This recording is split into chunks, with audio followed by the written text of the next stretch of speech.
ماتریس سوات یکی از ماتریس هایی است که برای تحلیل و برای استراتژی بسیار کاربرد داره. سوات از مجموعه کلمات strengths, weaknesses, opportunity و traits تشکیل شده. قوت، نقاط ضعف، تهدیدها و فرصتها. یک ابزار تحلیلی است که برای ارزیابی محیط داخلی و خارجی یک سازمان استفاده میشه. نقاط قوت و نقاط ضعف جزء محیط‌های داخلی و اپورتونیتی، فرصت‌ها و تهدیدها نسبت به محیط خارجی سازمان بررسی و تحلیل میشه. این ماتریس به سازمان کمک میکنه تا نقاط قوت و ضعف، فرصت‌ها و تهدیدهای خودش رو شناسایی بکنه و از این اطلاعات برای توسعه استراتژی استفاده بکنه. نقاط قوت عواملی هستند که یک سازمان رو از سایر سازمان‌های دیگه متمایز میکنه و به طور کلی بهش مزیت‌های رقابتی گفته میشه. نقاط قوت میتونه شامل منابع مالی قوی، نیروی انسانی ماهر، محصولات یا خدماتی که با کیفیت هستند، برند شناخته شده، موقعیت جغرافیایی مناسب. و نقاط ضعف weaknesses عواملی هستند که یک سازمان رو از سایر سازمان‌ها ضعیف‌تر میکنه. نقاط ضعف هم مثل منابع مالی محدود، نیروی انسانی کم تجربه، محصولات یا خدمات کیفیت پایین، برند ضعیف، موقعیت جغرافیایی نامناسب. و کلمه بعدی فرصت‌ها هست که گفتیم نسبت به محیط بیرونی سازمان بررسی میشه. اپورتونیتی عواملی هست که میتونه به یک سازمان کمک کنه تا رشد کنه و سودآوری خودش رو افزایش بده. این فرصت‌ها میتونه تغییر در سلیقه مصرف کننده ها باشه، ظهور فناوری‌های جدید، فرصت‌های بازاریابی جدید، تغییرات در مقررات باشه. و تهدیدها traits عواملی هستن که میتونه یه سازمان به یک سازمان آسیب بزنه، محدودیت در رشد ایجاد بکنه. تهدیدها مثل رقابت شدید، تغییرات در اقتصاد، ظهور فناوری‌های جدید، تغییرات دوباره در مقررات که خودش یه تهدید بسیار زیادی در کسب و کار هست. ما برای اینکه ماتریس سوات SWOT رو ایجاد بکنیم، نقاط قوت و ضعف داخلی سازمانمون رو شناسایی میکنیم، فرصت‌ها و تهدیدهای خارجی رو شناسایی میکنیم، اطلاعاتمون رو میاییم وارد ماتریس SWOT میکنیم و از اینجا بعد از مرحله بعد استراتژی ترکیبی، یعنی توسعه استراتژی تهاجمی، مجموعه نقاط قوت و فرصت‌های خودمون رو برای توسعه استراتژی‌های تهاجمی استفاده می‌کنیم و نقاط ضعف و تهدیدهای خودمون رو برای توسعه استراتژی‌های دفاعی استفاده می‌کنیم. ماتریس SWOT یا همون سوات یه ابزار قدرتمنده که میتونه به سازمان کمک کنه تا یه تصمیمات آگاهانه تری بگیره. با استفاده از این ماتریس میتونیم نقاط ضعف و قدرت هم برند رو، پروداکت و سرویس رو در هر لایه از سازمان قابل استفاده هست که میتونه استراتژی اون لایه رو در واقع ما تحلیل بکنیم و بنویسیم. از فرصت‌ها و تهدیدهای موجود محیط خودمون هم وقتی که آگاه باشیم ما میتونیم در توسعه استراتژی استفاده بکنیم و اون به اهداف برسیم. خب توی ماتریس سوات از داده‌های قابل اعتماد حتما استفاده بکنین و از مشارکت تیمی کمک میکنه تا تمام اون در واقع میشه گفت فکرهایی که در مورد نقاط ضعف و نقاط قدرت و استراتژی ها میتونیم استفاده بکنیم به عنوان یه برین استورمینگ ازش استفاده بکنیم. و نکته بعدی اینه که ماتریس سوات حتما باید به روز رسانی بشه. ما نباید یه ماتریس رو بنویسیم و یک سال برای اون پروداکت یا اون سرویس یا در واقع تیم بازاریابی یا منابع انسانی ازش استفاده بکنه. باید به طور منظم با توجه به رویکردی که داریم و با توجه به لایه سازمانی که داریم ازش استفاده میکنیم باید آپدیت بشه. بعد از کامل کردن جدول SWOT SWOT ما میرسیم به در واقع استراتژی های SO, WO, ST و WT. استراتژی هایی به ترتیب حالا خدمتون توضیح میدم. استراتژی های SO Strength Opportunity استراتژی هایی هستند که از نقاط قوت یک سازمان برای بهره برداری از فرصت های موجود استفاده میکنیم. این استراتژی ها میتونه به سازمان کمک بکنه تا رشد کنه، سودآوری رو افزایش بده و مزیت های رقابتی رو تقویت کنه.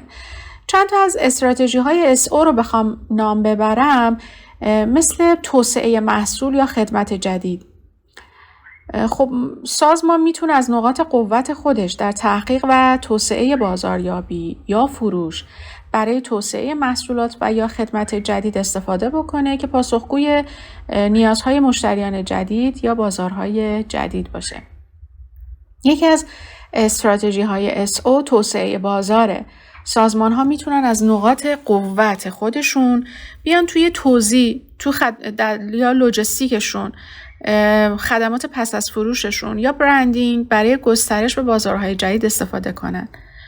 یکی دیگر از این استراتژی های نوآوریه. چطور؟ اینکه سازمان میتونه از نقاط قوت خودش در نوآوری برای توسعه محصولات یا خدمات جدید یا روش های جدید تولید یا تحویل استفاده بکنه.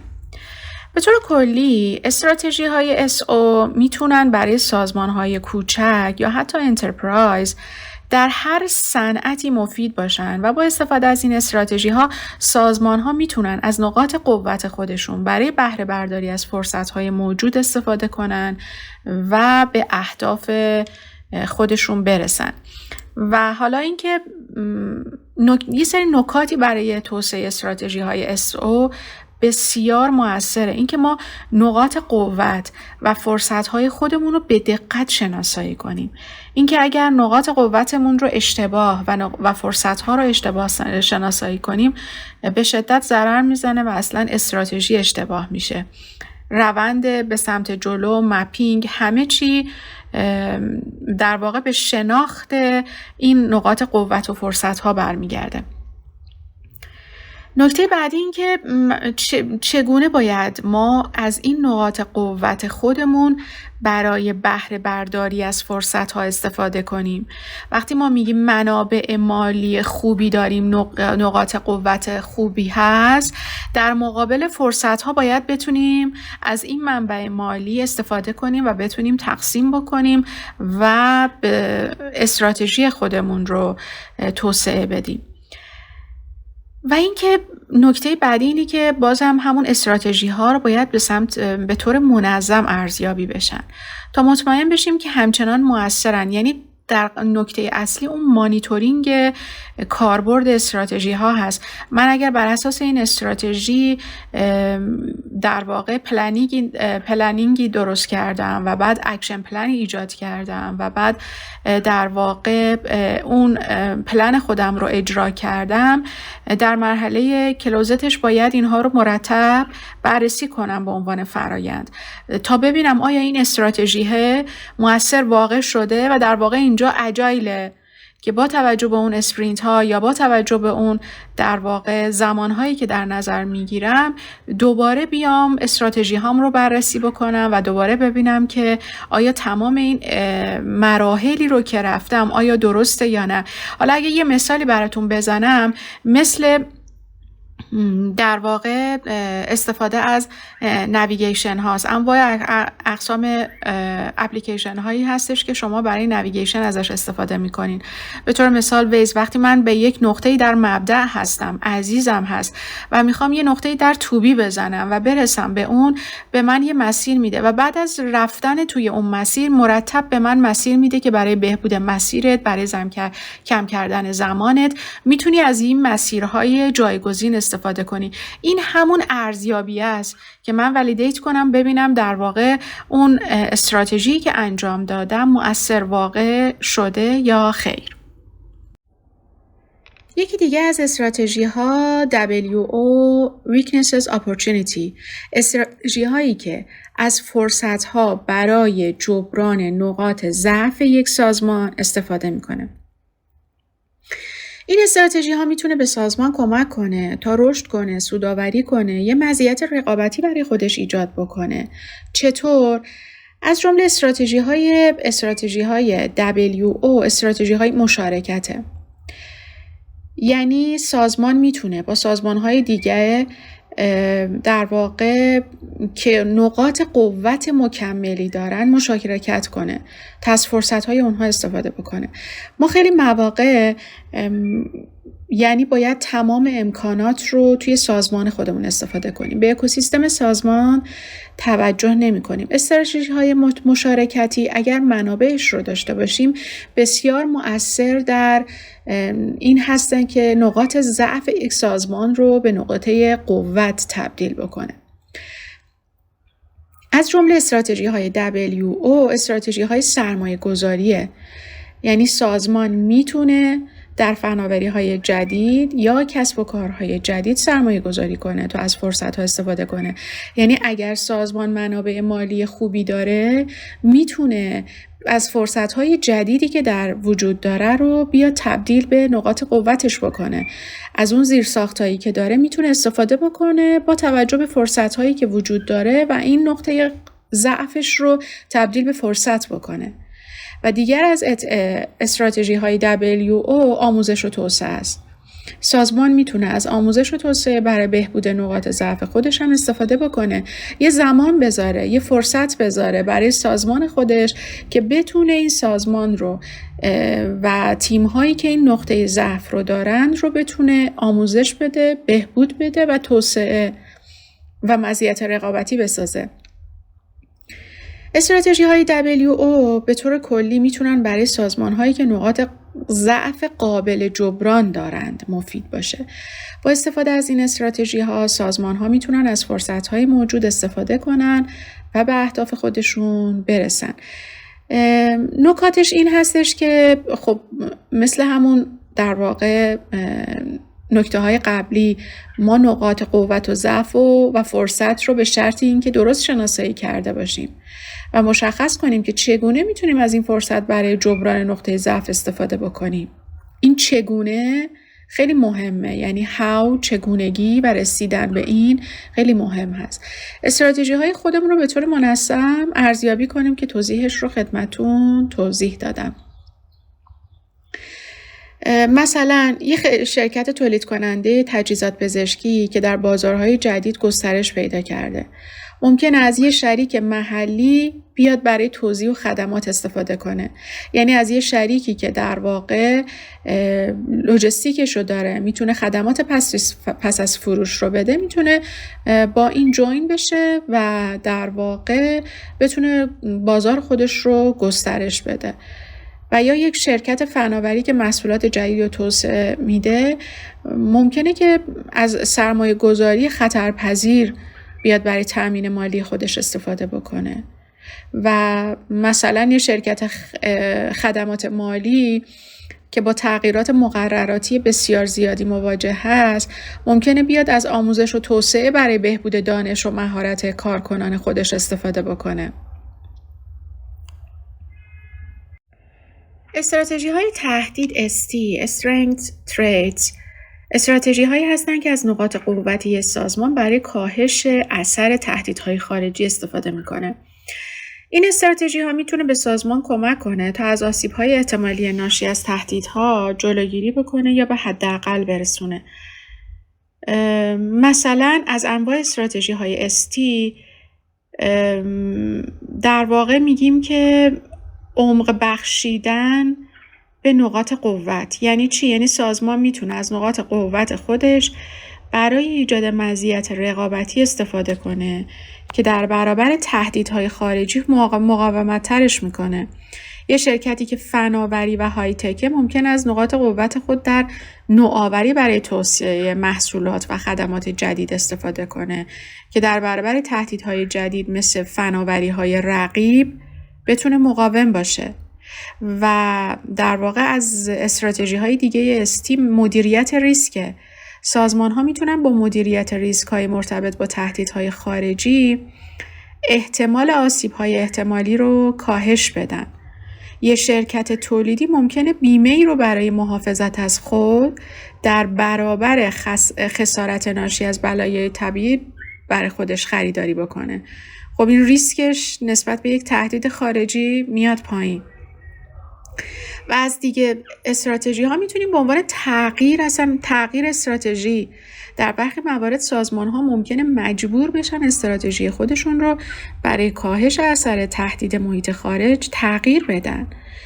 یه شرکت خرده فروشی ممکنه مجبور بشه به دلیل افزایش رقابت آنلاین بر فروش آنلاین اصلا تمرکز بیشتری داشته باشه، به جایی که بیاد لوجستیک و خرده فروشی و یه سری کارهای دیگه رو بازاریابی مویرگی انجام بده که خیلی هم براش هزینه‌های بیشتری داره، ممکنه بیاد فروش آنلاینش رو گسترش بده.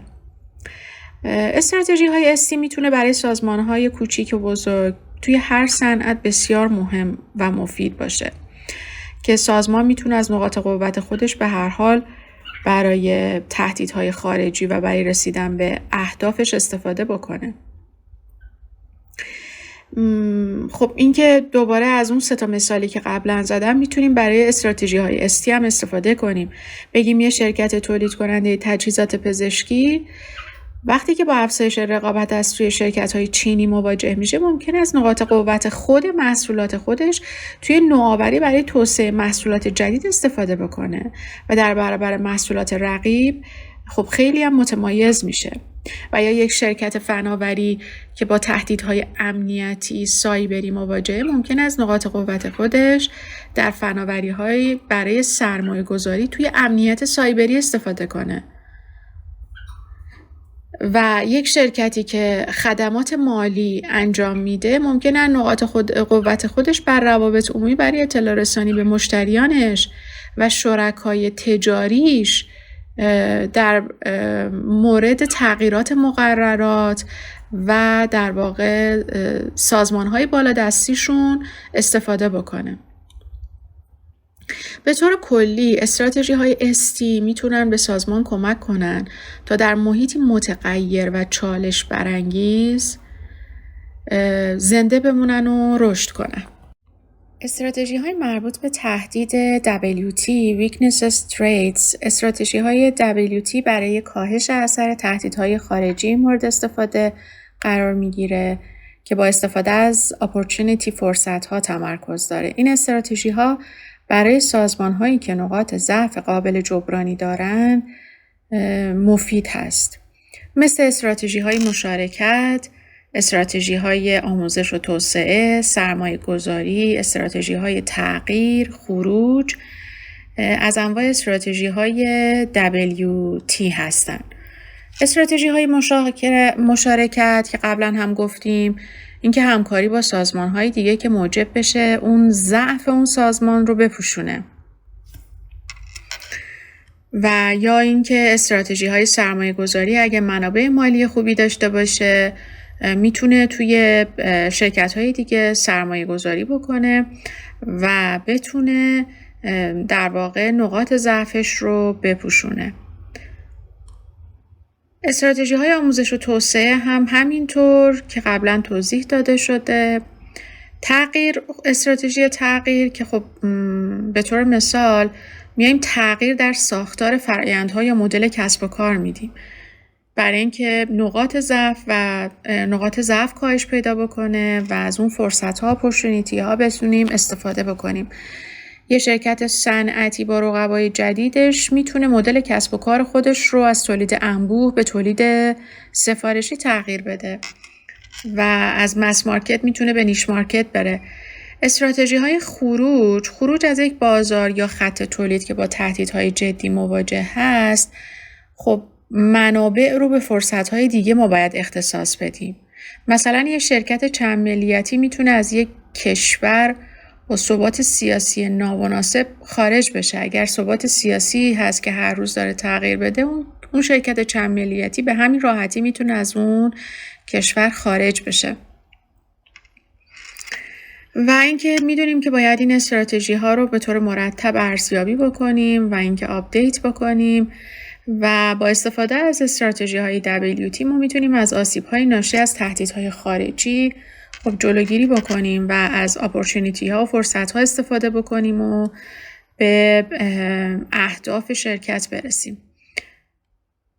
و کلا استراتژی های WT میتونن به سازمان ها کمک کنن تا در محیطی متغیر و چالش برانگیز زنده بمونن و رشد کنن.